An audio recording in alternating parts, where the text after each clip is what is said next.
সংঘর্ষের সূচনা। মুহাম্মদ এতদিন বাহিরেই ধর্মমত প্রচার করিতেছিলেন।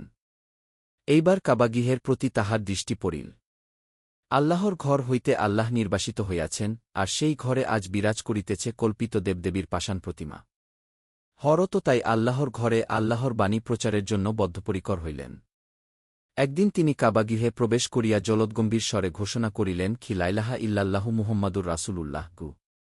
সমস্ত কাবাগৃহ সেই মহাসত্যের কলঝঙ্কারে মুখরিত হইয়া উঠিল। দেবমূর্তিগুলি যেন থরথর করিয়া কাঁপিতে লাগিল। ব্যাপারটা বুঝিয়া দলে দলে কোরেশগণ সেইখানে ছুটিয়া আসিল।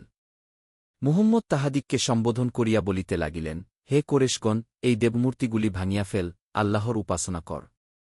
একমাত্র তিনি ছাড়া আমাদের আর কেহ উপাস্য নাই, আর কেহ সাহায্যকারীও নাই গি। এই কথা শুনিয়া কোরেশগণ একেবারে ক্ষিপ্ত হইয়া উঠিল। দেবদেবীদিগের সম্মুখে দাঁড়াইয়া তাহাদের এমন বেইজ্জতি, এমন অপমান। মুহাম্মদের ধৃষ্টতা ও দুঃসাহসতা কম নহে। সকলে মুহাম্মদকে গালাগালি দিতে লাগিল এবং তাহাকে আক্রমণ করিবার জন্য উদ্যত হইল। ইহা দেখিয়া বিবি খাদিজার পূর্ব স্বামীর ওরশ্চাৎ পুত্র তরুণ যুবক হারিস বাধা দিতে অগ্রসর হইলেন। কোরেশগণ তখন তাহাকেই আক্রমণ করিল।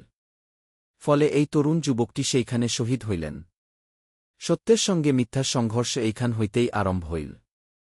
প্রথম দিনেই একজন মুসলিম তরুণ রক্তদান করিলেন। শহীদের পুণ্যরক্তে গোসল করিয়া নতুন ধর্ম ইসলাম অধিকতর উজ্জ্বল হইয়া উঠিল।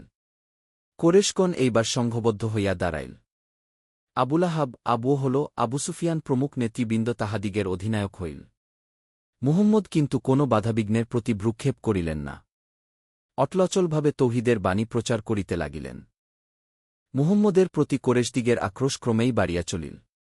অবশেষে তাহারা